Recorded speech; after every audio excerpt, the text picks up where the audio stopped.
చీకటి వెలుగవుతుంది, ఇరుకు విశాలమవుతుంది, అడవి తోటగా మారుతుంది, చవిటి పర్ర సారవంతమైన నేల అవుతుంది, భయము తొలగించబడుతుంది, వేదనలు పాతాళపు పాశములు కక్కి వేస్తాయి, విడుదల అనుగ్రహిస్తుంది. నేను నిన్ను ఆశీర్వదించు. అది ఆయనకే కాదు, ఇది నన్ను మనం కూడా అది అనుభవిస్తున్నాం. ఆ యేసు వైపు చూచుట ద్వారా మనకు కలిగే 5 ఆత్మ సంబంధమైన ఆశీర్వాదాలు వాక్యంను ఆధారం చేసుకొని నేర్చుకోవటానికి మనం ప్రయత్నం చేస్తాం. మనము యేసు వైపు నిష్ఫలంగా ఉన్నప్పుడు చూచుట ద్వారా ఫలాభివృద్ధి కలిగిన వారిగా మార్చబడినాం. అందుకే మీరు గమనించినారు లేదో, ఈ తెలుగు బైబిల్లోనైతే 2 పేజీల్లోనే మనకు 5 రకాలైన ఫలాలు కనిపిస్తాయి. యేసును చూచుట ద్వారా, యేసు యందు విశ్వాసం ఉంచుట ద్వారా ఈ కలిగే 5 ఫలాలు ఇలాంటివి చూడండి. మొదటిది 11వ అధ్యాయం 40వ వచనం, హీబ్రూస్ చాప్టర్ 11 verse 40. మనము లేకుండా సంపూర్ణులు కాకుండా నిమిత్తము దేవుడు మన కొరకు మరి శ్రేష్టమైన దానిని ముందుగా సిద్ధపరిచిన కనుక వాగ్దాన ఫలము కనుక మొదటిది ఫ్రూట్ ఆఫ్ ప్రామిస్, వాగ్దాన ఫలం. ప్రభు మనకు వాగ్దానాలు ఇచ్చినాడు. మీలో కొంతమంది సంవత్సరం ఆరంభంలో వాగ్దానం తీసుకున్నారు, కొంతమంది గుర్తుంటుంది, క్లెయిమ్ చేస్తుంటారు, కొంతమంది మర్చిపోయి ఉంటారు ఏమొచ్చిందో, ఎక్కడుందో కూడా వాళ్ళకి తెలియదు. వాళ్ళు వాగ్దానమే మర్చిపోయిన తర్వాత ఇంక వాళ్ళ జీవితాన్ని గురించి కూడా వాళ్ళు దాదాపు మర్చిపోయి ఉంటారు. కానీ ఎవరైతే వాగ్దానాన్ని క్లెయిమ్ చేస్తున్నారో, ఫలం పొందుతున్నారో, వారందరికీ ఈ వాగ్దానము మరలా మనకు జ్ఞాపకం చేయబడుతుంది. ఈ హెబ్రీ పత్రిక అంతట్లో ఒక మాట మరలా పాపపు అవుతుంది. అదేంటంటే ఫెయిత్, విశ్వాసం. కనుక 11వ అధ్యాయంలో విశ్వాస వీళ్ళ వాగ్దానమును బట్టి ఎలాగ తన ఫలం అనుభవించిన ఉదాహరణకి అబ్రహాముకు దేవుడు వాగ్దానం ఇచ్చినాడు. 70 సంవత్సరాలప్పుడు I will bless thee, thou shalt be a blessing, నేను నిన్ను ఆశీర్వదిస్తే నీవు ఆశీర్వాదముగా ఉంటావని. ఆయన కుమారుడు పుట్టేటప్పటికి దాదాపు 100 సంవత్సరాలు, అంటే వాగ్దాన ఫలం నెరవేర్చడానికి 25 సంవత్సరాలు అయింది. నేను ఈ మాట చెప్తున్నాను, మీరు అనుకోవచ్చు మరి ఒక వాగ్దానం నెరవేర్చబడటానికి 25 సంవత్సరాలు అయితే ఇన్ని వాగ్దానాలు ఉన్నాయి కదా, అన్ని వాగ్దానాలు నెరవేర్చడానికి అంత సమయం అయితే అంతదాకా బతుకుతామా? బతకడం వల్ల ఏం లాభం లేదు. ఒకే ఒక వాగ్దానం దేవుడు అబ్రహాముకు నెరవేర్చినాడు. That promise is everlasting promise, నేను నిన్ను ఆశీర్వదించు. అది ఆయనకే కాదు, ఇది నన్ను మనం కూడా అది అనుభవిస్తున్నాం. So the promises of God are not just for a year, for a life, for eternity. నిత్యత్వము కొరకు. We are fragile people, but eternal people. మన మీద తాత్కాలిక కొంతకాలం ఉండే ప్రజలమే, అయితే నిత్యత్వము కోరుకున్న ప్రజలు. కానీ వాగ్దాన ఫలం, ఫ్రూట్ ఆఫ్ ద ప్రామిస్. రెండోది చూస్తామా, హీబ్రూ చాప్టర్ 12, హెబ్రీ పత్రిక 12వ అధ్యాయం 7వ వచనం, శిక్షాఫలం పొందటకై మీరు సహించుచున్నారు, దేవుడు కుమారులనుగా మిమ్మల్ని చూచున్నాడు, తండ్రి శిక్షింపని కుమారుడు. రెండవది ఏంటంటే శిక్షాఫలం, ఫ్రూట్ ఆఫ్ ద చాస్టైజ్మెంట్. ప్రభు మనల్ని ప్రేమతో తల్లిదండ్రులు పిల్లల్ని ఎలా శిక్షిస్తారో అలాగూ ఆయన పరలోకపు తండ్రిగా శిక్షిస్తాడు. దానికి ఫ్రూట్ ఉంటుంది. తల్లిదండ్రులు పిల్లలు అడిగిందంతా ఇయ్యరు, అడిగినప్పుడే ఇయ్యరు. వారికి ఏది ఇవ్వాలా, ఎప్పుడు ఇవ్వాలా, ఎంత ఇవ్వాలా, ఎలాగ ఇవ్వాలా, ఎందుకు ఇవ్వాలా, ఇవన్నీ తెలుసు, పరిచయం ఉంటుంది. విశ్వాసులైన తల్లిదండ్రులు కలిగి ఉండడము ఇంకా భాగ్యం. కనుక ఏది ఎప్పుడు ఎట్లా ఎలాగో ఎంత ఇవ్వాలనేది తల్లిదండ్రులు కుమార్తెలను శిక్షించిన వారికి ఇస్తూ ఉన్నారు. అలాగే ప్రభు వారు చెప్పినారు, వాక్యంలో రాయబడుతూ వచ్చింది, మీరు లూకాసు వార్త అనుకుంటా మనం అడిగిన దానంతటికి ఉదాహరణకి మనము రొట్టెను అడిగితే ఆయన రాయి తిని ఇవ్వడు కదా, మనం చేపను అడిగితే ఆయన పాముని ఇవ్వడు కదా. ఇంకోటి ఏంటి, 11వ అధ్యాయం లూక్ చాప్టర్ 11 verse 11, 11. మీలో తండ్రి అయిన వాడు తన కుమారుడు చేపను అడిగితే చేపకు ప్రతిగా పామునిచ్చునా? రెండవది ఏంటి, గురుడను అడిగితే తేలునిచ్చునా? ఇంగ్లీష్ బైబిల్లో ఒకటి ఉంది, అది మనకి తెలుగులో మిస్ అయింది. రొట్టెను అడిగితే రాతినిచ్చునా? కనుక మూడు విషయాలు మనకు జ్ఞాపం చేస్తున్నాయి. మూడు రకాలైన పరిచర్య. మొదటిది ఏంటంటే రొట్టె, రాయి, హార్డ్ థింగ్స్. మనం కొన్నిసార్లు హార్డ్ అడిగితే ప్రభు వాటిని కూడా తనకిష్టమైతే అనుగ్రహిస్తాడు. రెండవది, మనము చేపను అడిగితే ఆయన పామునిచ్చిన, ది హార్మ్ఫుల్, హానికరమైంది. ఇంకా తేలు మనకుంటుంది. మూడవది హర్టింగ్, గాయం చేస్తుంది. కనుక ఈ 3 రకాల హార్డ్, హర్టింగ్, హార్మ్ఫుల్ ఇలాంటివి ఇయ్యరు కదా తండ్రి. మరి భౌతికమైన తండ్రి అలాంటివి ఇయ్యనప్పుడు పరలోకపు తండ్రి మనల్ని శిక్షలోనికి తీసుకుని వచ్చిన తర్వాత మనకు hard things, hurting things, harmful things ఇయ్యడు అనే వాక్యం మనకు జ్ఞాపకం చేస్తుంది. కనుక శిక్ష ద్వారా ఆధ్యాత్మికమైన మంచి ఫలంలోనికి మనం తీసుకురాబడుతున్నాం. అదే ఫ్రూట్ ఆఫ్ చాస్టైజ్మెంట్, శిక్షా ఫలం. మూడోది చూస్తామా, హెబ్రీ 12:11. మరియు ప్రస్తుతమందు సమస్త శిక్ష దుఃఖకరంగా కనబడినే కానీ సంతోషకరముగా కనబడదు. అయినను దాని యందు అభ్యాసం కలిగిన వారికి అది నీతియు సమాధానకరమైన ఫలం, ఫ్రూట్ ఆఫ్ పీస్. ఇది ఎలాగుంటుంది? ఇవన్నీ మనకు కొత్తగా ఉంటాయి కదా. మన ఫ్రూట్స్ ఏముంటాయి? ఫ్రూట్ ఆఫ్ యాంగ్రీ, కోపం ఫలం ఎట్లుంటుందంటే మనకు బాగా తెలుసు. అసూయ ఫలం ఎలాగుంటుంది, ద్వేష ఫలం ఎలాగుంటుంది, ఇవన్నీ మనకు తెలుసు. కానీ ఈ బైబిల్లో రాసిన మనకు కొత్తగా కనిపిస్తాయి, నావల్కి కనిపిస్తాయి, స్ట్రేంజ్కి కనిపిస్తాయి. వాగ్దాన ఫలము, శిక్షా ఫలము, సమాధాన ఫలము అనేది. కానీ ప్రభువు అలాగిచ్చేవాడు. ఆయనే ప్రిన్స్ ఆఫ్ పీస్, సమాధాన కర్త. కనుక ప్రతి పరిస్థితుల్లో మనకు తెలుసు కదా, యెషయా 23:26 ఎవరి మనసు నీ మీద ఆనుకొనునో వాని నీవు పూర్ణ శాంతి గలవానిగా చేస్తా.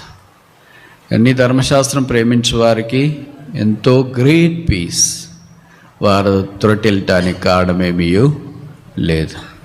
కనుక సమాధానం ఆయన ద్వారా కలుగుతుంది. No Christ no peace. క్రీస్తు లేకపోతే సమాధానం లేదు. NO no. ఇప్పుడు no Christ no peace, KNOW. Know Christ, క్రీస్తుని తెలుసుకో, సమాధానం పొందుకో. యేసు ప్రభువే మన సమాధాన ఫలం.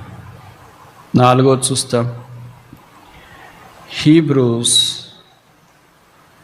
Chapter 13 verse 7, 13:7. హెబ్రీ 13:7. మీకు దేవుని వాక్యం బోధించి మీపై నాయకులుగా ఉన్నవారిని జ్ఞాపకం చేసుకొని వారి ప్రవర్తన ఫలమును శ్రద్ధగా తలంచుకొను, వారి విశ్వాసమును అనుసరించు. 4వ ఫలం ఏంటి? ఫ్రూట్ ఆఫ్ ద బిహేవియర్, వారి ప్రవర్తన ఫలం. ఈ మాట చెప్పటానికి నాకు కొద్దిగా సెన్సిటివ్గా ఉంది. ఎందుకంటే ఈయన వాక్యం చెప్తాడు, అందుకే ఈయన చెప్తున్నాడు ఇది అని అనుకోవద్దండి. ఆ దినాల్లో దేవుని పరిచారకులను విశ్వాసులు నిరాకరించేవాడు. ఇప్పుడు ఎట్లా చేస్తారు? అప్పుడు కూడా అట్లా చేసిన. అప్పుడు ఎట్లా చేసినారు? ఇప్పుడు కూడా అట్లే చేస్తారు. కనుక ఏం పెద్ద తేడా లేదు. కల్చర్ మారింది. మనకు స్మార్ట్ ఫోన్లు వచ్చినా వాళ్ళకి ఫోన్లు లేవు. మనము హెచ్డీలో ఉన్నాం, వాళ్ళు ఎల్డీలో ఉన్నారు. తేడాలేమి లేదు. ఆత్మీయ జీవితం దాదాపు అందరిది ఒకటే. కనుక వారు వారి మాట వినకుండా ఇష్టానుసారంగా జీవించేవాళ్ళంట. పరిచారకులు, దేవుడు నియమించిన పై విచారణకర్తలు, దైవ సేవకులు, అధికారులు, డెలికేటెడ్ అథారిటీ అంటాం కదా మందిరంలో, వాళ్ళకి 2 విషయాలు చేయాలంట. మొదటిది ఏంటి? రిమెంబర్ దెమ్, జ్ఞాపకం చేసుకోండి ఎలాగ సేవ చేస్తున్నారు అని. రెండవది రివార్డ్ దెమ్, వారు రెట్టింపు బహుమానమునికి పాత్రలని ఎంచి వారిని జ్ఞాపకం చేసుకొని, వారి ప్రవర్తన ఫలాన్ని జ్ఞాపకం చేసుకొని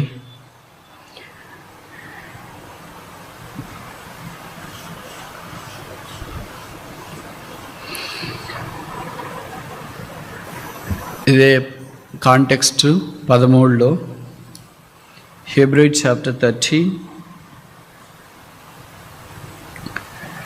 17వ వచనం, వర్స్ 17. Hebrew chapter 13 verse 17.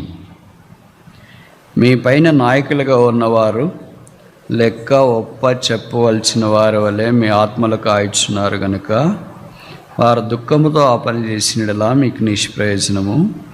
కనుక దుఃఖముతో గాక ఆనందముతో చేయనట్లు వారి మాట వినకుండా అవిధేయత చూపుడి అని రాసిరా. కానీ దీనికి ఎగ్జాక్ట్గా మనం ఆపోజిట్గా చేస్తుంటాం. ఆయన మాట వినేదేంటి, వాళ్ళ మాట వినేదేంటి, వీళ్ళ మాట వినేదేంటి, వాళ్ళే మా మాట వినాలా అనేది ఆపోజిట్గా చేస్తుంటాం. అందుకనే సంఘాలు విస్తరించట్లేదు, పరిచర్య జరగట్లేదు. దైవ క్రమానికి విరుద్ధంగా ఏ పని జరుగుతున్నా అక్కడ దైవ కార్యం జరగదు. కనుక 2 విషయాలు ఇక్కడ వీళ్ళకి జ్ఞాపకం చేస్తున్నాడు. మొదటిది ఏంటంటే వినండి, రెండవది ఏంటంటే లోబడండి. తర్వాత మనం మొదట చూసింది ఏంటంటే రిమెంబర్, జ్ఞాపకం చేసుకోండి. అంటే మంచికి చెడు కాదు. వాళ్ళు వాక్యం చెప్తున్నారు, చెప్పకుండా ఎలాగ చేయాలా, మైక్ ఆఫ్ చేయాలా, సౌండ్ తగ్గించాలా, ఇంకేమని చేయాలి, ఇట్లా నెగిటివ్ మినిస్ట్రీ కాదు, పాజిటివ్ మినిస్ట్రీ. రివార్డ్ దెమ్, వారికి తగిన ప్రతిఫలము బహుమానమేంటి. వారి యొక్క సేవా పరిచర్యను ప్రవర్ధనా ఫలం. నేను ఈ మాట చెప్తుంటే మీరు కూడా అనవచ్చు, ఎందుకంటే మీ వర్షన్ కూడా మీకు ఉంటుంది కదా. మీరు రాసిన పౌలు లాంటి అయితే మేము ఖచ్చితంగా శాలో కప్పి దండేసి సన్మానం చేస్తామండి, మీలాంటి వాళ్ళే మాకు సమస్య అని. అది కూడా పాయింట్. అప్పుడు మేమేం చెప్తామంటే ఎబ్రిల్ లాంటి వాళ్ళు అయితే మేము కూడా ఖచ్చితంగా బాగా చూసుకుంటున్నాం, మీరైనందుకే మాకు సమస్య అని చెప్తాం. ఆ దినాల్లో వాళ్ళకి పౌలు, వాళ్ళు ఎబ్రిల్కి సరిపోయింది. ఈ దినాల్లో మనకు బాగా సరిపోయింది. ఏ దినాల్లో వాళ్ళకి ఆ దినాల్లో వాళ్ళకి సరిపోయింది. Made for each other. ఇశ్రాయేలుకి మోషే సరిపోయినాడు. మోషే లాంటి వాడైతే మేము కూడా బాగా చూసుకుంటాం బ్రదర్ అంటే, అప్పటికి వాళ్ళకైనా మోషే. ఇప్పుడు ప్రభువు మనకి ఎవరిని ఆధ్యాత్మికమైన పరిసర ధర్మాన్ని అప్పగించున్నాడు, వారి విషయంలో కూడా ఇది చూపించి సన్మానించాలని కోరబడతాం. ఇవి 4 ఫలాలు. 5వ చూస్తామా? 13వ అధ్యాయం హీబ్రూ చాప్టర్ 13 వర్స్ 15, 15వ వచనం. కాబట్టి ఆయన ద్వారా మనం దేవునికి ఎల్లప్పుడూ స్తుతియాగం చేయదము, అనగా ఆయన నామం నొప్పుకొనొచ్చు జిహ్వా ఫలం. ఆఖరి ఫలం ఇది. ఈ ఫలములకు రావాలంటే జిహ్వా ఫలము. మామూలు ఆరాధన చేసేటప్పుడు మనం ఈ పదం వాడతాం కదా, ఏం అర్పించలేని ప్రభువా ఈ జిహ్వా ఫలం, రూట్ ఆఫ్ ద టంగ్. జిహ్వా చాపల్యము చాలా పెద్దది. అంటే మీలో కొంతమందికి తెలుగు రాదనుకుంటే అర్థం కాదు నేను చెప్పే మాటలు. జిహ్వా అంటే నాలుక రుచికరంగా ఉంటేనే తీసుకుంటుంది. దానికి ఎవరు చెప్పాల్సిన పని లేదు, అదే చెప్తుంది. ఉప్పు ఎక్కువైందా, కారం ఎక్కువైందా, పులుపు ఎక్కువైందా, దానికేం ట్రైనింగ్ పోవాల్సిన పని లేదు, యూట్యూబ్లో కూడా చూడాల్సిన పని లేదు. దాని అంతటా అదే చెప్తుంది. దానికే మీరు సైన్స్లో అంటారు కదా టేస్ట్ బడ్స్ అని. ఇక్కడ విషయం ఏంటంటే ప్రభువుకు మనం తీసుకుని వచ్చే ఆరాధన కూడా ఆయనకు అంగీకారంగా ఉండాలి. అర్పణ అది, ఆఖరి ఫలం అది జిహ్వా ఫలం. ఇప్పుడు 5 ఫలాలు చూసినాం. మొదటిది ఏంటి? వాగ్దాన ఫలం. రెండవది ఏంటి? శిక్షా ఫలం. మూడవది ఏంటి? సమాధాన ఫలం. నాలుగవది ఏంటి? ప్రవర్ధన ఫలం. ఐదవది ఏంటి? ఇప్పుడు 5 ఫలాల్లో ఒకటన్నా ఉందా? 5 ఉన్నాయా?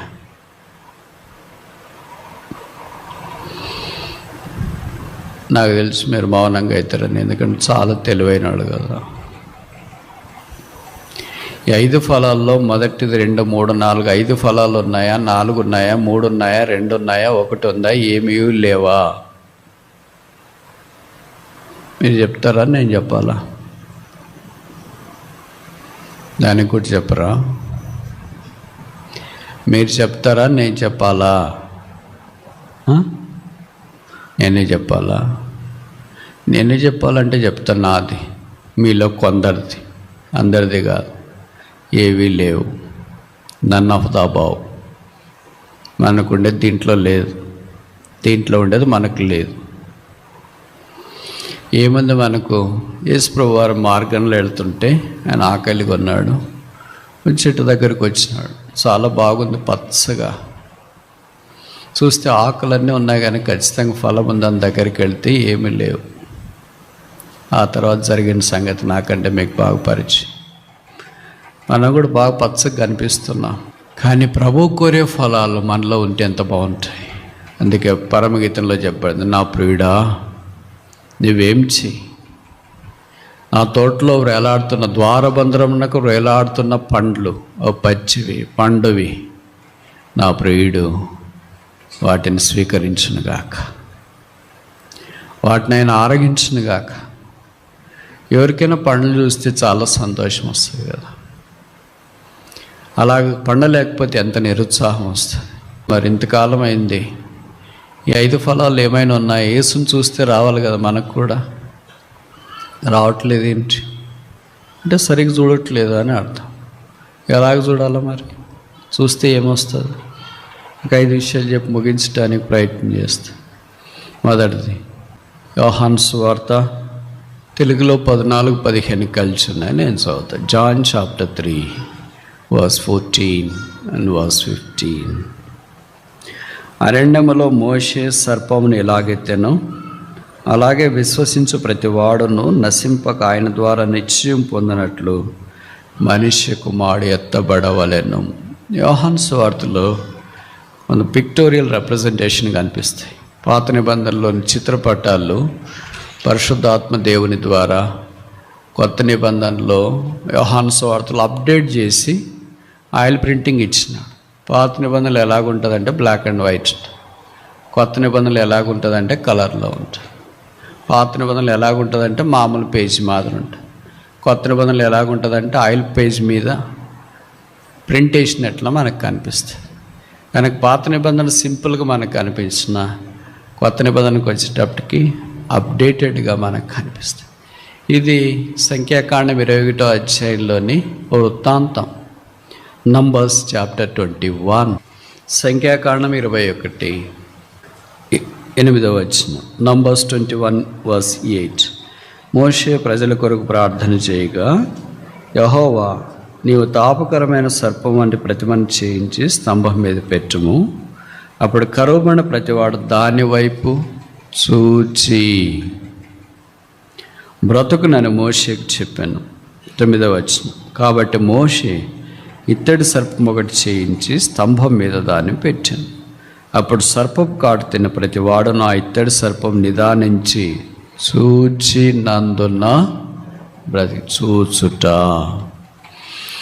యేసుప్రభు వారికి ఇది పోలిక, ఇత్తడి తీర్పును జ్ఞాపకం చేస్తుంది. యేసుప్రభు మన పాపాలన్నిటి కొరకై తీర్పు అనుభవించినాడు. అందుకే యోహాను 3:14-15లో మనిషి కుమారుడు భూమి మీద నుండి పైకెత్తబడాలా. పైకెత్తబడ్డ అనేది యోహాను సువార్తలో 3 సార్లు రాశారు. మొదటి ఇక్కడ మనకు కనిపిస్తుంది. ఇదేం జ్ఞాపకం చేస్తుందంటే యేసు ప్రభు యొక్క సాక్రిఫైస్, త్యాగాన్ని జ్ఞాపకం చేస్తుంది. ఆయన పైకెత్తబడినప్పుడు పాత నిబంధనలు ఇశ్రాయేలీయులు తాపకరమైన సర్పం వైపు, ఇత్తడి సర్పం వైపు, సర్పం కలిసిన వారు చూచి ఎలాగైతే స్వస్థత పొందినారో, కొత్త నిబంధనలో ప్రస్తుత కాలంలో లోకం అనే పాపం చేత కరవబడిన మానవ జాతి స్వస్థత పొందటానికి, రక్షణ పొందటానికి మన కొరకై దేవుని తీర్పును భరించి శిలువ మీద ఎత్తబడిన యేసును వైపు చూచుట ద్వారా రక్షణ, పాపక్షమాపణ, మారు మనస్సు, వారికి మరణం లేదు. అందుకే యోహాను 5లో రాయబడింది, నా మాట విని నన్ను పంపిన వాని యందు విశ్వాసం ఉంచి ప్రతివాడు తీర్పులోనికి రాక మరణములో నుండి జీవములోనికి దాటి ఉన్నాడు. There is life in Christ because it died for us. Yesu మన కొరకే చనిపోయాడు కనుక యేసునందు విశ్వాసం ఉంచు వారికి జీవం ఉన్నది. అదే ప్రభు యొక్క బలను మనకు జ్ఞాపకం చేస్తుంది. నా శరీరం తిన్నా రొట్టెను త్రాగువాడు నిత్యజీవము గలవాడు, అంత్య దినాన్ని నేను వాడిని లేపుదును. ఇంకెవరైనా యేసును అంగీకరించకుండా పాపక్షమాపణ, మారు మనసు పొందకుండా ఉంటే ప్రభు యొక్క ప్రేమ సందేశాన్ని మీకు తెలియచేస్తున్నాం. యేసు పాపుల రక్షకుడు, పాపుల మిత్రుడు, పాపాలు భరించడానికి భూమి మీదకి దేవుని తీర్పును భరించడానికి దిగి వచ్చిన వాడు. పాత నిబంధనలోని ఇత్తడి సర్పానికి ఆ యేసు ప్రభు వారి పోలిక. ఆయన మన కొరకే నలగొట్టబడ్డాడు. ఇత్తడి ఒక సర్పం రూపంలోనికి రావాలంటే ఉన్న పాఠం రాదు. సర్పం అవును కాకంటే ఏం కాదు, బూడిద అవును కాకంటే ఏం కాదు, కంప్యూటర్ అవును కాకంటే ఏం కాదు, అది చేస్తేనే అవుతుంది. అలాగే ఇత్తడి ఒక మెటల్ తీసుకొని దాన్ని దంచి పలసన చేసి ఒక రూపంలోనికి తీసుకురావటానికి అది ఎంత స్మిత్ ప్రయత్నం చేస్తాడో దాన్ని తయారు చేసేవాడు. అలాగే యేసుప్రభుల వారు కూడా సిలువలో మనందరి పాపల కొరకై కొట్టబడి, అవమానపరచబడి, నిందించబడి, ఉమ్మివేయబడి, దూషణ అనుభవించి సిలువలో రక్తము కార్చి చనిపోయి సమాధి చేయబడి తిరిగి లేచినాడు. బైబిల్ సెలవిస్తుంది, యేసు రక్తం ప్రతి పాపం నుండి మనల్ని కడిగి పవిత్రులుగా చేస్తుంది. అంగీకరించకుండా ఉంటే యేసు వైపు చూస్తే కలిగే మొదటి ఆశీర్వాదం సాల్వేషన్, రక్షణ. యేసునందు విశ్వాసం ఉంచి రక్షణ పొందాలని మనవి చేస్తున్నా. నాకేం పర్లేదులే అని అనుకుంటే నీలో పాప విషయం ఉంది. విషయము అలాగే ఉంటే కక్కతను తర్వాత బయటికి తీసుకురావడానికి అవకాశం ఉంది అని అనుకోవద్దు. మేము బాగా గుర్తుపెట్టుకోండి, తెలుగులో కూడా ఒక సామెత ఉంది కదా, పామును పాలు పోసి పెంచితే అదేమి పెంపుడు జంతువుగా ఉండదు, పిల్లిగా, కుక్కగా, చిలకగా, కుందేలుగా ఏమి ఉండదు. అలాగే పాపాన్ని కూడా నీకు ఇష్టమైనట్లుగా పెంచుతూ పోతే అది కాటేయకుండా ఉంటుందని అనుకోవద్దు. బైబిల్ సెలవిస్తుంది, పాపం వల్ల వచ్చు జీతము మరణం. This is true. పాపం చాలా చక్కగా, అందంగా కనిపిస్తుంది, ఆకర్షణీయంగా కనిపిస్తుంది. Sin at the first sight looks stunningly beautiful. Sin at the end looks wretchedly tragic. పాపం ఆరంభంలోన చాలా ఆకర్షణీయంగా కనిపిస్తుంది, ఎండమావు వలె కనిపిస్తుంది. దానివైపు పరుగులు తీస్తూ చివరికి వెళ్ళేటప్పటికి అది హృదయ విదారకమైన విషాదం. అందుకే మీరు గమనించినారు లేదో, పాపం చేసిన తర్వాత సస్తారు వాళ్ళు కొంతమంది. మీకు తెలుసు కదా, ఎందుకు చచ్చినాడు, ఎందుకు చంపినాడు అమ్మాయిని, ఎందుకు? అంతకుముందు భార్య లేదా అంతకుముందు లవరు, అంతకుముందు ఇష్టము, అంతకుముందు ఫ్రెండ్, అంతకుముందు రిలేషన్. పాపం జరిగిన వెంటనే ఏమైంది మరి? What happens to that relation? Sin causes havoc. పాపము ఉదయ విదారకమైన స్థితిని తీసుకుని వస్తుంది. భార్య భర్తలకు ఎన్నో ఏళ్ళు జీవితాన్ని పంచుకున్నారు. బట్ ఒక్క పరిస్థితికి వచ్చేటప్పటికే చూస్తుంటాం కదా మనం మీడియాలో, భార్య భర్తను చంపింది, భర్త భార్యను చంపినాడు, తల్లి కొడుకుని చంపినాడు, పిల్లలకు ఇలాంటి న్యూస్ ఎందుకు జరుగుతుంది? Why the end of the sin is death. పాపం యొక్క అంతం మరణం. దీన్ని మనుషుడు ఓడించలేడు కనుక యేసు ప్రభువే పాపం లేనివాడిగా దిగివచ్చి పాపాన్ని సిలువలో జయించి పాపం మీద విజయం తీసుకుని వచ్చి పాపులను పరిశుద్ధపరచుట కొరకై యేసు చేతుల చాప ఆహ్వానిస్తున్నాడు. యేసునందు విశ్వాసం ఉంచడం ద్వారా పాపక్షమాపణ, మారు మనసు. ప్రభువైన యేసునందు విశ్వాసం ఉంచుము, అప్పుడు నీవును నీ ఇంటి వారును రక్షణ పొందదురు. రెండవది 34వ కీర్తన, సామ్ 34 verse 5. 34వ కీర్తన 5వ వచనం. Psalm 34 verse 5. వారు ఆయన తట్టు చూడగా వారికి వెలుగు కలిగెను. వారి ముఖములెన్నడూ ఆయన తట్టు చూడగా, ఆయన వైపు చూచినప్పుడు చీకటి వెలుగవుతుంది, ఇరుకు విశాలం అవుతుంది, అడవి తోటగా మారుతుంది, చవిటి పర్ర సారవంతమైన నేల అవుతుంది, భయము తొలగించబడుతుంది, వేదనలు పాతాళపు పాశములు కక్కి వేస్తాయి, విడుదల అనుగ్రహిస్తుంది. అండ్ చూపులో అంత శక్తి ఉంది. There is power in his eyes. ఆయన కళ్ళల్లో అంత శక్తి ఉంది. కొన్నిసార్లు లోకస్తులు చెప్తుంటారు కదా, వాళ్ళ కళ్ళల్లో ఏమి శక్తి ఉందో కానీ చూస్తే మిగతా వాళ్ళు పడిపోయినారు లేచినారో తెలియదు, కానీ పాపంలో పడిపోయినారో పాపంలో లేచినారో తెలియదు, కానీ యేసు నేత్రాలు బైబిల్లో రాయబడింది. నదీ తీరమందలి కువ్వ కన్నుల వలె ఉన్నవి, పాల చేత కడగబడినట్లున్నవి. ఆయన పాపము చూడలేనంత స్వచ్ఛమైన నేత్రములు కలిగిన వాడు. ఆయన పేరు యేసుక్రీస్తు ప్రభు. ఆయన వైపు మనం చూసినప్పుడు మన చీకటి, నా చీకటిని వెలుగుగా చేయవాడు. 18వ కీర్తనలో దావీదు వాడుతూ వచ్చిన పదం. కనుక రెండవది ఏంటంటే యేసు ప్రభువే వెలుగు కదా. మనకు తెలుసు కదా, 1 యోహాను 1:5, గాడ్ ఈజ్ లైట్. దేవుడు వెలుగై ఉన్నాడు, ఆయనలో చీకటి ఎంత మాత్రం లేదు. వెలుగంటే ఏంటి? పరిశుద్ధత. చీకటి అంటే ఏంటి? పాపం. మనలో ఏమి లేదు, కనీసం ఏముంది అదన్నా చెప్పండి. ఉండేదన్నా చెప్పండి, లేదన్నా చెప్పండి. ఏమి లేదా, ఏమి ఉండదా? మనలో ఏముంది? చీకటి ఉంది. చీకటి అంటే పాపం ఉంది. యేసు ప్రభులో ఏముంది? వెలుగుంది. కనుక ఈ చీకటిని ఆయన వెలుగుగా మార్చాలని కోరుతున్నాడు. చీకటి అంటే ఏంటి? What is darkness, what is light? వీళ్ళు చాలామందికి తెలుసు కదా ఇవన్నీ డెఫినేషన్లు. What is light? absence of darkness is light. What is darkness? Absence of light is darkness. కనుక నాలో చీకటి ఎందుకు ఉంది? there is no light. Absence of light is darkness. చీకటి ఆవలించిన కారణం ఏంటంటే వెలుగు లేదు. ఆ వెలుగు ఎవరు? దేవుడు. ఆ వెలుగు ఎవరు? యేసు ప్రభు. యేసు ప్రభు అన్నాడు, I am the light of the world. నేను లోకమునకు వెలుగై ఉన్నాను. ఇప్పుడు వెలుగు ఏం చేస్తున్నాడు? ఆయన దాన్ని ఆయన పోలేదు, నేను వెలుగు, మీరు అందరూ చీకట్లో ఉన్నాను, ఇక్కడే పడి ఉన్నాడు అని చెప్పలేదు. ఆయన మనల్ని వెలిగించుచూ వచ్చినాడు. ఒక క్యాండిల్ వెలిగితే, ఒక క్రొవ్వొత్తి వెలిగితే ఎన్ని క్యాండిల్స్నైనా మనం వెలిగించవచ్చు జాగ్రత్త ఉంటే. అలాగా ఆయన వెలుగై ఉండి ఆయన ఆరిపోతూ మనల్ని వెలిగించటానికి సిలువ దగ్గర చేసిన ప్రయత్నం. ఆయనంత విశ్వాసం ఉంచిన తర్వాత ఇప్పుడు మనం వెలిగించిన తర్వాత బైబిల్లో రాయబడింది కదా, దీపము దీపస్తంభం మీద ఉంచబడుతుంది అందరికీ వెలిగియటానికి. కనుక Christian is a lamp.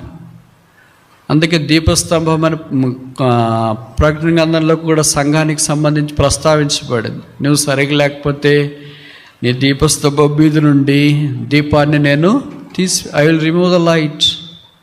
Lamp, ఈ లైట్ చీకటి, వెలుగు లేకపోతే చీకటి అవుతుంది. చీకటి అయితే ఏమవుతుంది తెలియదు కదా మీకు. చీకటి అయితే ఏమవుతుంది? మొదట ఏమవుతుంది? ఇంట్లో కరెంటు పోయింది అనుకో, మీరున్నప్పుడు ఏమొస్తుంది? ఏమవుతుంది మీకు? భయం అవుతుంది. ఎవరు ఎక్కడ ఉన్నాడో అక్కడే ఉన్నాడు. వంటగదిలో ఉన్నాడు వంటగదిలో, బెడ్రూమ్లో ఉన్నాడు బెడ్రూమ్లో, హాల్లో ఉన్నాడు హాల్లో. ఎవరో ఇంట్లో ధైర్యం చేసిన వాళ్ళు ఎక్కడ ఏదో టార్చ్ ఉందో ఏదో వచ్చి, అంటే ఇప్పుడు మీకు మొబైల్ ఫోన్లు వచ్చినా కనుక గంట దగ్గరలో కూడా మొబైల్ ఫోన్ పెట్టింటారు కదా, స్మార్ట్ ఫోన్ ఫ్లాష్ ఆన్ చేస్తే వెరీ సింపుల్. ఇంతకుముందు ఈ స్మార్ట్ ఫోన్ లేనప్పుడు అటు కాదు, ఇంట్లో ఎవరో ఒకళ్ళు టార్చ్ అన్న క్యాండిల్ అన్న దీపం అన్న వెలిగించారు. అది వెలిగించేదంటే ఇంట్లో ఎవరు జాగ్రత్తగా ఉంటారో వాడినే చెప్తారు. వాళ్ళకి వీళ్ళు ఎంత దూరం ఉన్నా కూడా రే ఆ ల్యాంప్ వెలిగించు, టార్చ్ వెలిగించు. అజాగ్రత్తగా ఉన్న వాళ్ళకి చెప్పినారనుకో డబుల్ పనులు అయితే వాళ్ళు పోయి దేని మీద పడతారు, అది పగిలిపోతుంది. దాని నుండి మళ్ళీ ఇంకోటి పగిలిపోతుంది. ఇన్ని ప్రాబ్లమ్స్ ఎందుకు అని జాగ్రత్తగా ఉండేవాళ్ళు ఎక్కడ దీపం ఉంది, ఎక్కడ టార్చ్ ఉందని వెలుగు. చీకటి ఉంటే మొదట భయం వస్తుంది. భయంతో ఏమొస్తాయి? ఆందోళన వస్తుంది. దీని అంతటితో ఏమవుతుందంటే చీకట్లోనే పాములు, తేళ్ళు ఇవన్నీ సంచరిస్తాయి. చీకటిలో తిరుగు తెగులకైనా నేను భయపడను. కనుక ఇవన్నీ మనుషుల మీద దాడి చేస్తాయి. పాపములో ఉన్నప్పుడు ఇవన్నీ దాడి చేస్తాయి. అందుకే బైబిల్లో రాయబడింది, ఆయన ఆశ్చర్యకరమైన వెలుగులోనికి తోడుకొని, మార్వలస్ లైట్. తారసువాడైన సౌలు ఈ వెలుగును గురించి అపోస్తుల కార్యాలు 3 సార్లు సాక్ష్యం ఇచ్చాడు. అపోస్తుల కార్యాలు 9వ అధ్యాయం, అపోస్తుల కార్యాలు 22, అపోస్తుల కార్యాలు 26లో I saw the great light from above, పైనుండి గొప్ప వెలుగు నేను చూచాను. వెలుగు ఆయన జీవితాన్ని మార్చివేసింది, ఆయన దృక్పథం మార్చివేసింది, యాటిట్యూడ్ మార్చివేసింది, శైలిని మార్చివేసింది. లైఫ్ స్టైల్ బ్రాండ్ చేంజ్, పరిపూర్ణంగా మార్చబడింది. ఇది మనకి ఏ జ్ఞాపకం చేస్తుందంటే శాంక్టిఫికేషన్, పరిశుద్ధతను జ్ఞాపకం చేస్తుంది. పరిశుద్ధత కొరకు మనం ప్రయత్నం చేసుకుంటే ఎంత పరిశుద్ధంగా ఉండాలనుకుంటే అంత ఓడిపోతాం. అయితే యేసు ప్రభు యొక్క సహాయాన్ని బట్టి ఆయన వైపు చూచినప్పుడు వారు ఆయన తట్టు చూడగా వారికి వెలుగు కలగ. మనం స్వయం ప్రకాశలం కాదు, వీఆర్ నాట్ సెల్ఫ్ రేడియంట్. మనం సూర్యులం కాదు, చంద్రుడు. సూర్యుడికి చంద్రుడికి తేడా తెలుసు కదా మీకు. మలాకి 4:2 చెప్పబడింది, నీతి సూర్యుడు. ఆయన యొక్క కిరణాలు మన మీద పడతాయి.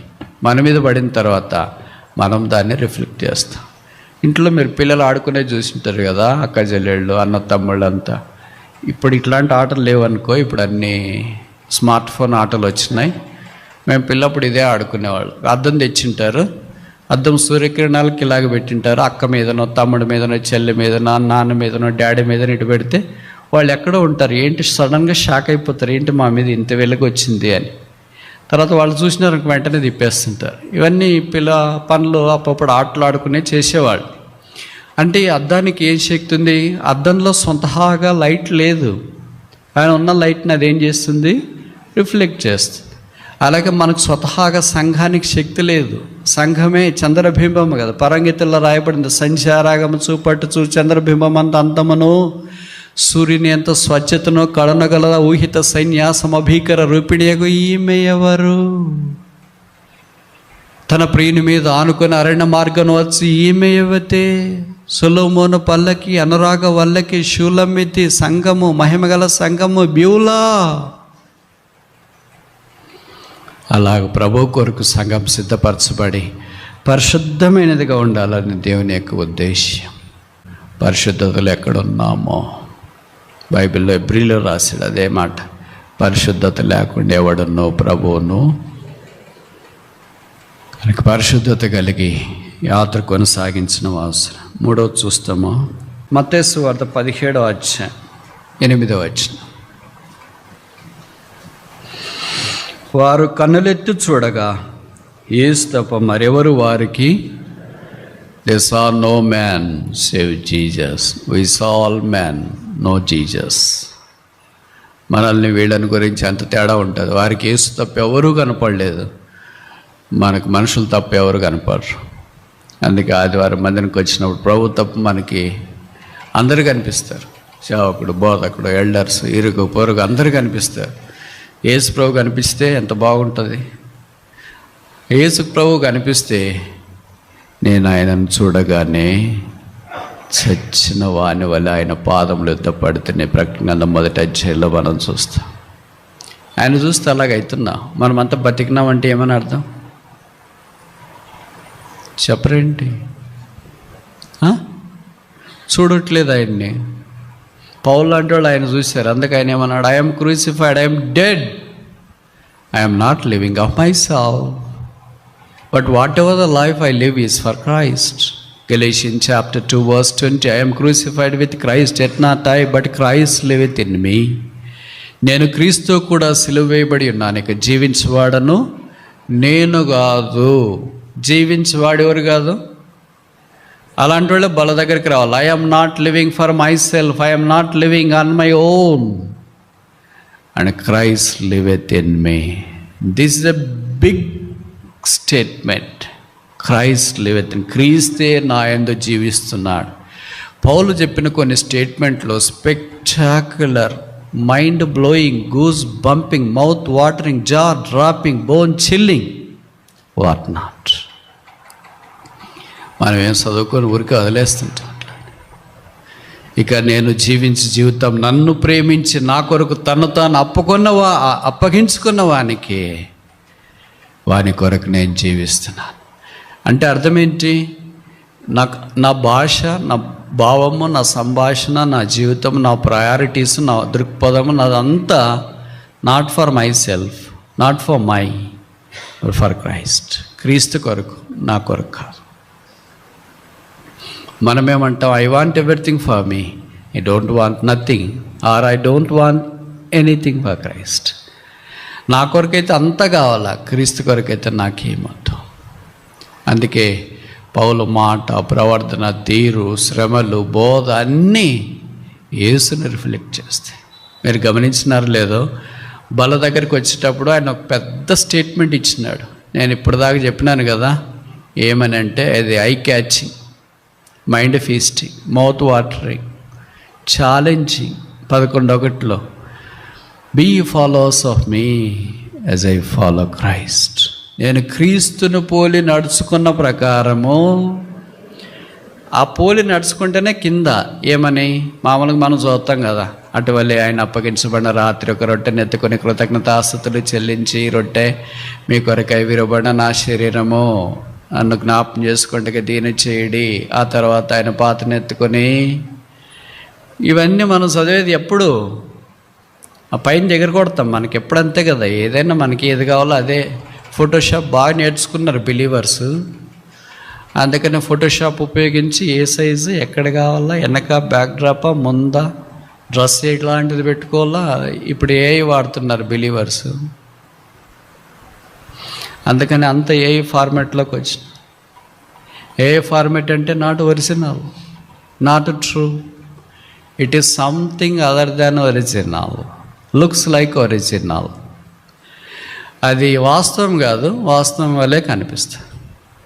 ఇంకా మా స్వరం కూడా చెప్పేస్తుంది కొన్ని రోజులు. ఇప్పుడు కూడా మీరు ఇమిటేట్ చేయడానికి ట్రై చేసినారని ఖచ్చితంగా అది వస్తుంది. బోధకులు ఇంకా అవసరం లేకుండా, అందరూ అవసరం లేకుండా అంత ఏఐతోనే నడిపే దినాలు వస్తాయంటున్నారు. బట్ పరలోక రాజ్యంలో ఏఐ లేదు, ఎంఎల్ లేదు. ఇక్కడే మీరు ఎంఎల్ తీసుకున్న వాళ్ళు ఇక్కడే. పరలోక రాజ్యంలో ఏం స్కీములు ఏం చేయటానికి ఏం లేదు. What all the technology use is only pertaining to this wall. భౌతికమైనవన్నీ చేయగలుగుతుంది, అయితే ఆత్మ సంబంధమైన జీవితాన్ని చేయలేదు. ఏకి ఎమోషన్ ఉండదో. వాళ్ళు తిడుతున్నారు నిన్ను, కొద్దిగా నువ్వు తిట్టంటే తిట్టదు.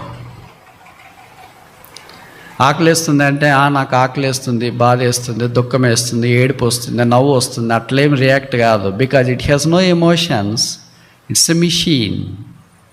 బట్ మనిషికైతే ఆకలి వేసినప్పుడు, కోపం వేసినప్పుడు, బాధ వేసినప్పుడు, దుఃఖం వేసినప్పుడు, జాలి కలిగినప్పుడు he has all the emotions, all the feelings, all the godliness.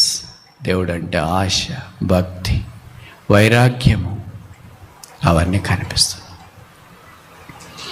కనుక దైవ సాన్నిధ్యంలోనికి మనం వచ్చినప్పుడు పరిశుద్ధత యందు ప్రాముఖ్యమైన విధానంలో ముందుకు సాగిపోవాలని కోరబడుతున్నాం. మొదట ఆయన్ని చూస్తే సాల్వేషన్, రక్షణ. రెండవది ఆయన్ని చూస్తే సాంక్టిఫికేషన్, పరిశుద్ధత. మూడవది ఆయన్ని చూస్తే ట్రాన్స్ఫిగరేషన్, రూపాంతరం. వాళ్ళు మార్పు చెందినారు. ఆయన ఎలా కనిపించినాడు వారికి? మనకైతే ఎలా కనిపిస్తుంది? ఏముంది, మామూలుగానే ఉన్నాడు కదండి అని. ఇక్కడ రాయబడితే వచ్చింది, ఆయన ఆ వస్త్రములు తెల్లగా ఉన్నాయంట. ఏ చాకలియు అలాగూ వాటిని శుభ్రము చేయలేడు. Not even a can make the garments as white as that of the white garments of Jesus Christ shone glorified on the mount of transfiguration. ఏ దాన్ని కూడా వైట్ తయారు చేయాలంటే ఒక లిమిటేషన్ ఉంటుంది. It cannot go beyond that. But Yesu ప్రభు వారి వస్త్రంలో తెల్లగా నిగనిగలాడుచున్నాయి. ఏ చాకలియో అంత తెల్లగా చలువు చేయలేడు. సెవెన్లీ గ్లోరీ. మనము ప్రభు యొక్క రూపాంతరంలోనికి రావట కొరకే వారికి ఆ అనుభవాన్ని చూపించిన. పేతురు అన్నాడు, మహాదివ్య మహిమ నుండి, పరిశుద్ధ పర్వతము నుండి ఈ మాటలు వాడబడినట్లు మనం ఎరుగుదాం. ప్రభు మనల్ని అలాగూ రూపాంతరంగా మార్చాలి. He wants to change. రూపాంతరం అంటే ఏంటి? మెటమార్ఫసిస్, ట్రాన్స్ఫిగరేషన్ అంటే ఏంటి? Change wrought inside is manifested outside. లోపలున్న మార్పు బయటకు కనిపించేటట్టు చూపించడం. లోపల మార్పు లేకపోతే బయటికి ఎలాగొస్తుంది? లోపల వేసే లేడు, బయట ఊరికి వేసి అంటే నోటితో వస్తుంది, పెదవులతో వస్తుంది. Jesus doesn't look at lips, ఈ లుక్స్ అట్ ద హార్ట్. యేసు ప్రభు పెదవులు చూడ్డు, మాటలు చూడ్డు, ఉదయం చూస్తాడు. మనమేం చూస్తాము? మాటలు చూస్తాం. అబ్బాయి ఎంతో తీయగా మాట్లాడుతున్నారు బ్రదర్. మాటలకు పడిపోయారు, మాటలకు పడిపోయినారు. ఇంకా లేయలేదు వాళ్ళు. గాయాలు అయినాయి, హాస్పిటల్కి తీసుకెళ్ళి కిమ్స్. అంతేనా? యేసు ప్రభు అలాంటి వాడు కాదు. ఆయన నోరు, పరమగీతంలో రాయబడింది, ఆయన నోరు అతి మధురం. ఆయన మాట్లాడితే యోహాను మన్నించి మత్తయి సువార్త 5వ అధ్యాయంలో ఆయన నోరు తెరిచి ఇలాగూ బోధింపసాగి. ఆయన నోట్లో ధన్యతలు ఉన్నాయి, ఆయన నోట్లో ఆశీర్వాదం ఉంది, ఆయన నోట్లో శక్తి ఉంది. సమాజ మందిరపు అధికారి, సైన్యాధిపతి లాంటి వాళ్ళు, అయ్యా ఒక మాట చెప్తే చాలు అన్న. పేతురు లాంటివాడు అన్నాడు, నీ మాట చొప్పున. ఆయన మాటలో శక్తి ఉంది. కనుక అంతరంగంలో రూపాంతరం, నెగిటివ్ మార్పు కాదు, పాజిటివ్ మార్పు. నెగిటివ్ మార్పు మనలో మస్తుగా ఉంది, ఎంత ఉంది, దడిమి టన్నులు కేజీలు. పాజిటివ్ మార్పు బంగారం అంతా, గ్రాములు, 5 గ్రాముల 10 గ్రాముల అని. నెగిటివ్ మార్పు ఏమో టన్నులు. ఎన్ని టన్నులు అని? టన్నులు ఉందా, గ్రాములు ఉందా? చెప్పరేంటి?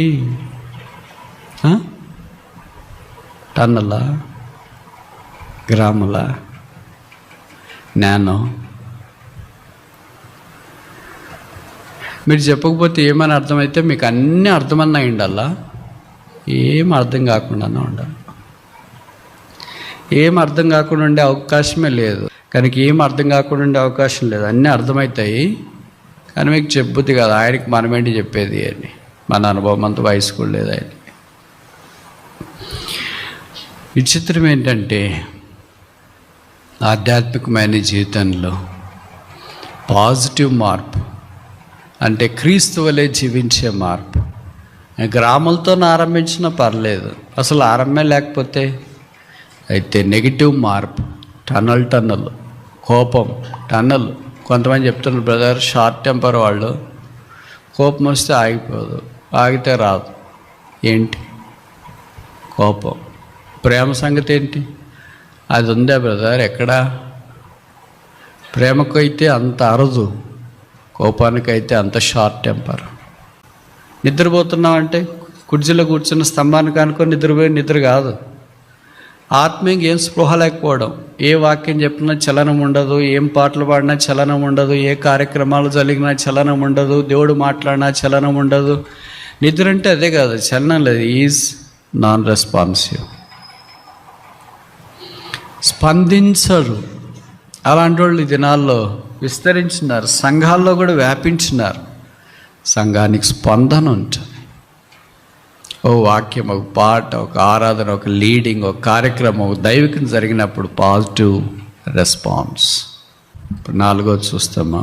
2 Corinthians chapter 3 verse 18. మనమందరమును ముసుగులేని ముఖముతో ప్రభు యొక్క మహిమను అద్దం వలె ప్రతిఫలింప చేయించు, అంటే చూచుచు మహిమ నుండి అధిక మహిమను పొందుచు ప్రభు ఆత్మచేత ఆ పోలికగానే మార్చబడుచు ఉన్నాము. కనుక ప్రభు మనల్ని మహిమ నుండి ఫ్రమ్ గ్లోరీ టు గ్లోరీ మార్చాలని కోరుతున్నాడు. ఇది గ్లోరిఫికేషన్. మొదటిది సాల్వేషన్, రక్షణ. రెండవది సాంక్టిఫికేషన్, పరిశుద్ధత. మూడవది ట్రాన్స్ఫర్మేషన్. నాలుగవది గ్లోరిఫికేషన్. ప్రభు మనల్ని మార్చలే. ఆయన పౌలు కూడా ఆ స్టేట్మెంట్లు తను కలుపుకుంటున్నాడు, ఇంక్లూజివ్ స్టేట్మెంట్. మనము ఆయన 3వ ఆకాశానికి వెళ్ళాడు. ఆ మహిమలో కొంతైనా ఆయన చూసింటాడు. ప్రభు స్వరం విన్నాడు నేరుగా, సౌలా సౌలా నన్నేలా హింసించున్నావు అని స్వరం విన్నాడు. ఆయన స్పందించినాడు కదా, lord what will thou have me to do? ప్రభు నేను ఏం చేయాలని నువ్వు కోరుతున్నావు? కనుక దెర్ ఇస్ ఎ కాన్వర్జేషన్, వాళ్ళిద్దరికి మధ్యలో సంభాషణ జరిగింది. ఇంత తెలిసినవాడు ఆ మహిమతో తృప్తి పడకుండా ఇంకా అధిక మహిమలోనికి రావాలని, I want to see his glory in a greater dimension, అధికమైన మహిమ. మోషే కోరిక కూడా ఇదే కదా. ప్రభు దేవుడు మోషే దగ్గరికి వచ్చి అడిగినాడు, మోషే మోషే నీ ఆఖరి కోరిక లేదా నీకు ఒకే ఒక కోరిక ఏదో ఒకటి చెప్పు అని. ఒకవేళ దేవుడు మన దగ్గరికి వచ్చి అలాగ అడిగాడు, ఇంకేసు ప్రభు ఒకే ఒక కోరిక, ఆఖరి కోరిక ఏదో ఒకటి చెప్పు అంటే ఏం చెప్తాం? మీరు చెప్తారని నేను చెప్పాలా? ఇది కూడా మీ దగ్గరికి యేసుప్రభు వచ్చి ఇలాగ అడిగాడు అనుకోండి, నీవు ఒకే ఒక ఆఖరి ఏకైక కోరిక ఏదన్నా ఉంటే చెప్పంటే ఏం చెప్తామో? ఏం చెప్తారు? నిరుద్యోగులు కానిస్టేబుల్ ఉద్యోగం వస్తే చాలు, డిఎస్సి ఉద్యోగం వస్తే చాలు, పెళ్ళి కాని వాళ్ళకి మంచి ప్రపోజల్ ఉంటే చాలు ప్రభు, పెళ్ళి అయిన వాళ్ళు పిల్లలు అయితే చాలు ప్రభు, ఇవన్నీ అయిన వాళ్ళు ఎల్డర్షిప్ వస్తే చాలు ప్రభు, ఇవన్నీ వచ్చి షుగర్ బీపీ వచ్చిన వాళ్ళు నువ్వు తీసుకోపో ప్రభు. ఎవరైనా మోషే లాంటి ప్రార్థన చేయగలమా? I want see your glory, నీ మహిమ నేను చూడాలని కోరుతున్నాను. ఇది ఒకడికే సరిపోతుంది. ఎవరికి? మోషే. మనం ఉంటే ఏం చెప్పింటాము మోషే స్థానంలో? ప్రభు నేను పోయిన తర్వాత మా ఆవిడ ఉంది లేదా మా కొడుకులు ఉన్నారు, వాళ్ళు కొద్దిగా చూసుకో. ఏం చూసుకోవాలి?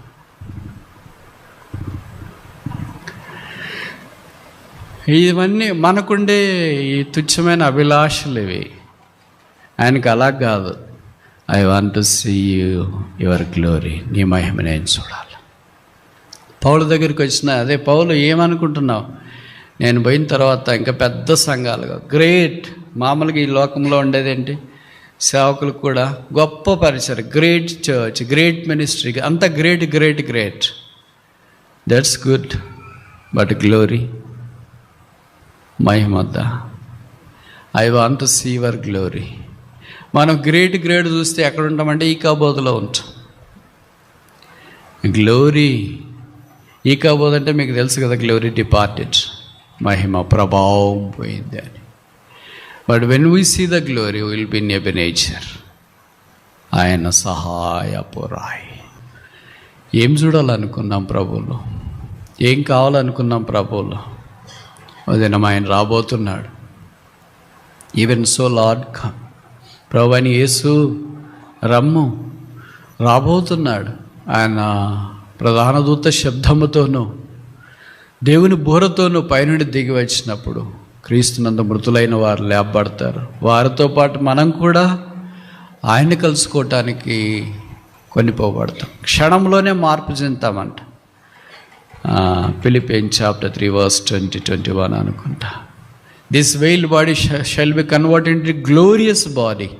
ఈ దీన శరీరము, రోగానికి లోబడే శరీరం, పాపానికి లోబడే శరీరం, అలసిపోయే శరీరం, కోప్పడే శరీరం, కాని కార్యాలు చేసే శరీరం, పాపం అంటే ఇష్టపడే శరీరం, ద్వేషము, కలహము, మత్సరము, క్యాస్ట్ ఫీలింగు, ఇంక ఇవన్నీ కలిగిన ఈ శరీరం అంతా ఒక దినాన్న వైల్డ్ బాడీ, దీన శరీరం, గ్లోరియస్ బాడీ, మహిమ గల శరీరంగా మార్చబడి ఒక్క క్షణంలోనే, ట్వింక్లింగ్ ఆఫ్ ఎన్ ఐ. వాళ్ళని అది చేస్తారా?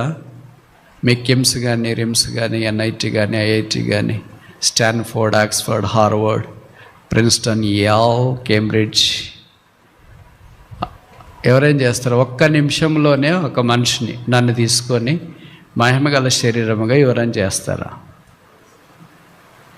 అలాగే ప్రపంచంలో కోట్ల కొలది యేసుప్రభు ఎంత విశ్వాసం ఉంచిన వారందరినీ ఒక్క నిమిషంలోనే, simultaneous process, across the wall.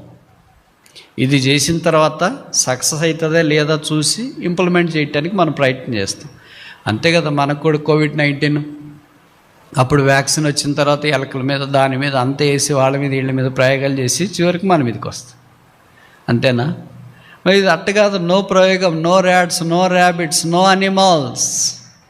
మారుస్తాం. మొదట ఎలక మారుతుందో లేదో చూసి, కుందేలు మారుతుందో లేదో చూసి, కప్ప మారుతుందో లేదో చూసి, అప్పుడు అవిశ్వాసాలు మారుతారో లేదో చూసి. అట్లా లేదు. When it comes to Christ, it is the beginning, it is the first and the final.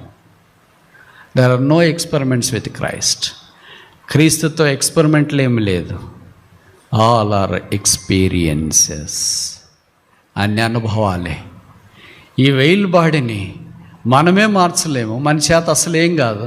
మన తలంపులే మార్చుకోలేము, కనుదృష్టి మార్చుకోలేము, వైఖరి మార్చుకోలేము, యాటిట్యూడ్స్ మార్చుకోలేము, అలవాట్లు మార్చుకోలేము, లైఫ్ స్టైల్ మార్చుకోలేం, తిండి మార్చుకోలేం, డ్రెస్ స్టైల్ మార్చుకోలేం, మనకు సంబంధించింది ఏది మార్చుకోలేం. We are so incapable and weak and fragile people that we are not tune to change towards positive attitude and direction.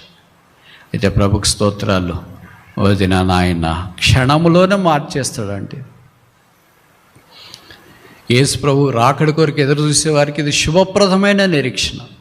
యేసు ప్రభు రాకడ కొరకు ఎదురు చూడని వాళ్ళకి, ఇంకా లోకం కొరకు, ఇంకా వజ్ర వైడూర్యం మరకత మాణిక్య నీళ్ళల కెంపుల బంగారం కొరకు ఎదురు చూస్తూ లలిత, కళ్యాణ్, జాయిలకాస్ అన్నీ తిరుగుతా కొన్ని కొన్ని కొన్ని కొన్ని లాకర్లోను, ఫ్రీజర్లోను, ఈ దినాల్లో పేపర్లో చూస్తున్నాం కదా. ఇప్పుడు మేము చిన్నగా ఉన్నప్పుడు వాళ్ళ దగ్గర తొల ముందంట 2 తులాలు ఉన్నాయంట, 10 తులాలు ఉన్నాయంట చూసినాం. ఇప్పుడు పేపర్లో ఏమొస్తుంది?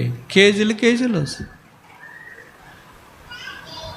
ఎట్లా కొంటున్నారో, ఎట్లా సంపాదిస్తున్నారో, ఎట్లా దాచిపెట్టుకుంటున్నారో. కేజీలు బియ్యమే లేవే మన దగ్గర. ఏదో ఆర్ఆర్ బ్రాండ్ ఒక సంచి తెచ్చుకుంటాం, సంచి అయిపోయేదాకా బతుకుదాంలే అని అనుకుంటాం. వాళ్ళు బంగారమే కేజీలు తెచ్చుకొని లాకర్లోని, ఫ్రీజర్లోని అన్నిట్లో పెట్టుకుని బతుకుతున్నారంటే ఎటు చేసుకుంటున్నాడో తెలియదు. అయితే యేసు కొరకు ఎదురు చూసేవారికి, for them this world is not worth to live. అట్టి వారికి ఈ లోకం ఎక్కువైనది కాదు. ప్రభు వచ్చినప్పుడు మనం మార్చబడతాం. మనం ఆ స్వరం వింటాం, ఎత్తబడతాం. ఇంక మీ దగ్గర ఉన్న బంగారం, వెండి, నాణ్యాలు అన్నీ ఇప్పుడే ఎవరికైనా ఇచ్చేయండి. ఎందుకంటే నేను ఈ మాట చెప్తున్నానని మీరు ఫీల్ అయిపోతున్నారు కదా. మరి మీరు ఎత్తబడితే మీ నగలు ఇక్కడే, అద్దాలు ఇక్కడే, మొబైల్ ఫోన్ ఇక్కడే, మీ ఉంగరాలు ఇక్కడే, మీ నెక్లెస్ ఇక్కడే, ఇంకేంటంటే మీ బ్రాస్లెట్లు ఇక్కడే, మీ బంగారు గాజులు, మట్టి అంటే ఏమి నో వాల్యూ అనుకో, అన్నీ ఇక్కడే విడిపడతాయి. ముఖ్యంగా మీ అందరికీ చెప్తున్నా, స్మార్ట్ యాపిల్ వాచ్ ఇక్కడే. అబ్బా, అదేంటి బ్రదర్, దాన్ని ₹1,00,000 ప్లస్ పెట్టి కొన్నాము. యాపిల్ 17 Pro ఇక్కడే, అది ₹1,50,000 పెట్టి కొన్నాం. నువ్వు ఏ ఆఫర్ కన్నా కొన్నావు, ఎప్పుడన్నా కొన్నావు, అన్నీ వదిలేస్తాం. కాగా ప్రభుతో ఉండటానికి మనం కొనిపోబడతాం. ఈ రోగ శరీరము, ఈ అపవిత్ర శరీరము, ఈ అలంకరణకు లోబడే శరీరము, ఈ వజ్ర వైడూర్య మరకత మాణిక్య నీళ్ళల కెంపుల పచ్చలు పెట్టుకోవడానికి ఇష్టపడే శరీరం, తర్వాత ఏంటి పార్లర్కి పోయే శరీరం, అదేంటి డెకరేషన్ చేసుకునే శరీరం, న్యాచురల్స్కి పోయే శరీరం, లాక్మీ పెట్టుకునే శరీరం, పౌడర్ వేసుకు, ఈ శరీరం అంతా మార్చబడుతుంది. మన ప్రభుతో పాటు ఉండటానికి మహిమా దేహాన్ని, we all be put with a glorious body, మహిమా దేహాన్ని ధరిస్తాం. ఆకలి లేదు, బాధ లేదు, వేదన లేదు, కృంగదల లేదు, అవమానము లేదు. బైబిల్లో రాయబడింది, దేర్ ఇస్ నో డెత్, మరణము లేదు.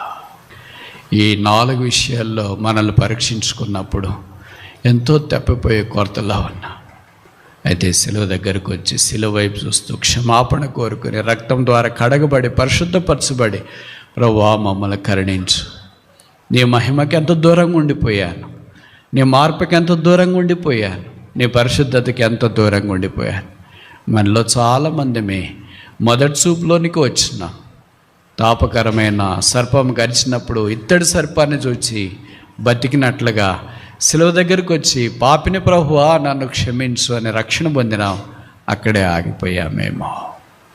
పవిత్రత వైపు వెళ్ళాలా, రూపాంతరం వైపు వెళ్ళాలా, ఆ గ్లోరిఫికేషన్ మహిమ వైపు మనం వెళ్ళాలని కోరబడుతున్నాం. మనం ఆయనతో పాటు సదాకాలం ఉంటాం. లోకంలో ఎవరితో సదాకాలం ఉండం. కాలేజీలో ఉండం, భర్తతో కానీ, భార్యతో కానీ, తల్లిదండ్రులతో కానీ, పిల్లలతో కానీ, పరిచయస్తులతో కానీ, ఇరుగు పొరుగు వారితో కానీ, సంఘంలో కానీ ఎక్కడా సదాకాలం లేదు. కీర్తనకాడు అన్నాడు కదా 23:6 సదాకాలం నేను యెహోవా మందిరములో నివాసము చేసేదను. We shall be there for ever and ever.